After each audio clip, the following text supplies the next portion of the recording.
ప్రభుత్వం ఏర్పడ్డ తర్వాత తెలంగాణ రాష్ట్రంలో ప్రభుత్వం ఈరోజు కొన్ని 3-4 కార్యక్రమాలను తీసుకుంది. ఇవాళ ఒకటి ఇందిరమ్మ జీవిత బీమా పథకం.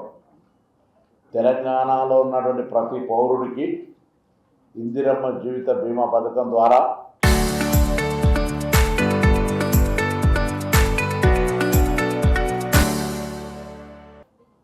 భవిష్యత్తులో ఎక్కడైనా ఏదైనా జరిగితే వారికి అండగా ఉండేటువంటి, అంటే గతంలో రైతులకు, కార్మికులకు ఇట్లా సపరేట్ ఉండేటువంటి నుంచి మొత్తంగా సెంట్రలైజ్డ్గా తెలంగాణలో ఉన్నటువంటి ప్రతి ఒక్కరికి ఇందిరమ్మ జీవిత బీమా పథకాన్ని తీసుకొచ్చి ఆ కుటుంబాలకు అండగా ఉండే విధంగా కార్యక్రమాన్ని ప్రారంభోత్సవం చేసినాం.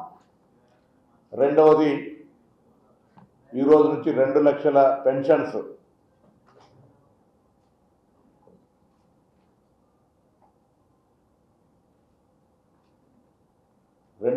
పెన్షన్స్కు సంబంధించి కూడా కార్యక్రమాన్ని లాంఛనంగా ప్రారంభం చేయడం జరిగింది గౌరవ ముఖ్యమంత్రి గారి చేతుల మీదుగా హైదరాబాదులో. అదేగాక ఈరోజు తెలంగాణ ఉద్యమకారులకు, అది జర్నలిస్టులు కావచ్చు, కవులు కావచ్చు, రచయితలు కావచ్చు, ఉద్యోగ సంఘాలు కావచ్చు, మేధావులు కావచ్చు, వివిధ రకాలుగా ఉద్యమంలో కీలక పాత్ర పోషించి గుర్తింపు, గౌరవం, ప్రత్యేకించి 2 అంశాలు, ఉద్యమ స్ఫూర్తిలో గౌరవాన్ని, గుర్తింపును పొందినటువంటి వాళ్ళను గుర్తించేటువంటి కమిటీ ఏర్పాటు చేసుకొని మొదటి సమావేశం జరిగింది. భవిష్యత్తులో కొంత ప్రక్రియ ద్వారా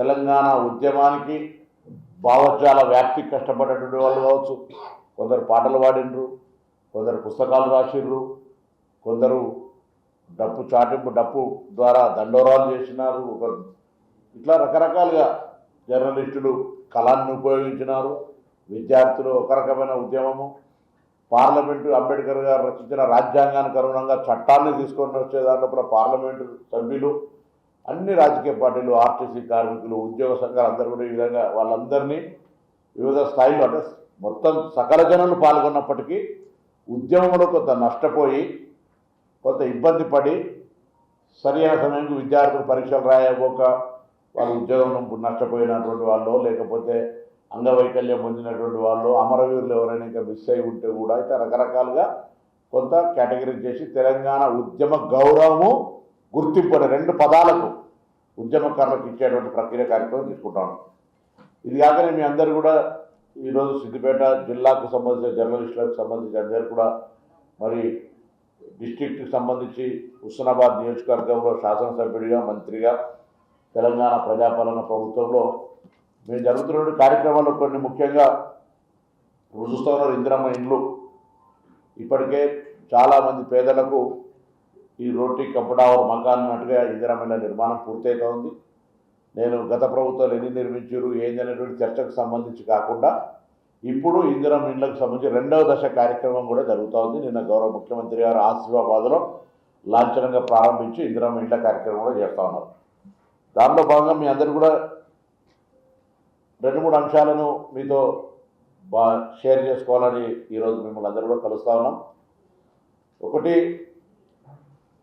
ఫార్మర్ ప్రొడక్షన్స్ ఏదైతున్నాయో paddy, maize, sunflower and cotton, వాటికి సంబంధించి కేంద్ర ప్రభుత్వం బోనస్ ప్రకటిస్తూ ఉంది. కానీ దానికి సంబంధించిన క్వాంటిటీ పర్చేస్ ఇష్యూ వచ్చినప్పటికీ కొనిన ధాన్యాన్ని ఏం చేయాలి అనేటువంటి దానికి అవుట్పుట్ లేకుండా ఉండేటువంటి విధంగా గోడౌన్స్ అన్ని ఫుల్ అయిపోయి ఇబ్బంది అవుతున్నటువంటి మాట వాస్తవం. దాన్ని ఓవర్కమ్ చేయడానికి కూడా ఒక కేంద్రము మాటలకే పరిమితమవుతున్న సందర్భంలో కూడా మరి ఫార్మర్కు అండగా ఉండే ప్రయత్నంలో భాగంగా గోదాముల నిర్మాణం చేయడము, లేదా రైతులకు అన్ని రకాలుగా సహకారం ఉండే కార్యక్రమం చేస్తూ ఉన్నాం. ఇందులో ఈ జిల్లాకు సంబంధించి మన రివ్యూ చేసాం. రాష్ట్ర వ్యాప్తంగా ఫైన్ రైస్, మనం ఏదైతే కోపర్ బియ్యం, సన్న బియ్యం ఇస్తా ఉన్నామో ఆ బియ్యానికి సంబంధించి నేను మీ అందరి సహకారం కోరుతున్న ఈ రంగంలో త్వరలోనే వ్యవసాయ శాఖ, అగ్రికల్చర్ అధికారులను, అదేవిధంగా రైతు వేదిక ఇన్ఛార్జిగా ఉన్న ఏఈఓలతోటి, అదేవిధంగా సీడ్ సప్లయర్స్తో ఒక సమావేశం పెట్టబోతా ఉన్నాం. ఇక్కడనే పెట్టి ఈ జిల్లాలో సపోజ్ 150,000 మెట్రిక్ టన్నుల సన్న బియ్యం అవసరం పడితే మనకు 50,000 మాత్రమే పండుతా ఉంది ఈ జిల్లాలో. అంటే ఇంకొక 1,00,000 మెట్రిక్ టన్నుల పంట మనకి ఇక్కడనే మన అవసరాల కొరకు మన ప్రాంత ప్రజలు తినడానికి కొరకు అవసరం ఉంది. సో సీడ్ దశలోనే, విత్తనం ఇచ్చే దశలోనే ఆ విత్తనాన్ని వాళ్ళకు సరఫరా చేయాలి, అది మాత్రమే అవైలబుల్ ఉంచాలి. వాళ్ళను రైతులను చైతన్యపరచడం ద్వారా మీరు పండించే పంట మనమే ఇక్కడ ఉండబడే ప్రజలు తినడానికి అవసరమై వేరే ఎక్కడి నుంచో దిగుమతి చేసుకునే అవసరం లేకుండా ఆ ఫైన్ రైస్ ఈ పంటల పండించేటువంటి విషయంలో కూడా రైతులను చైతన్యం చేస్తాం. అది కాక మనం మొన్న నర్మెట్టలో ఆయిల్ ఫామ్ ఫ్యాక్టరీ ఓపెన్ చేసుకున్నాం.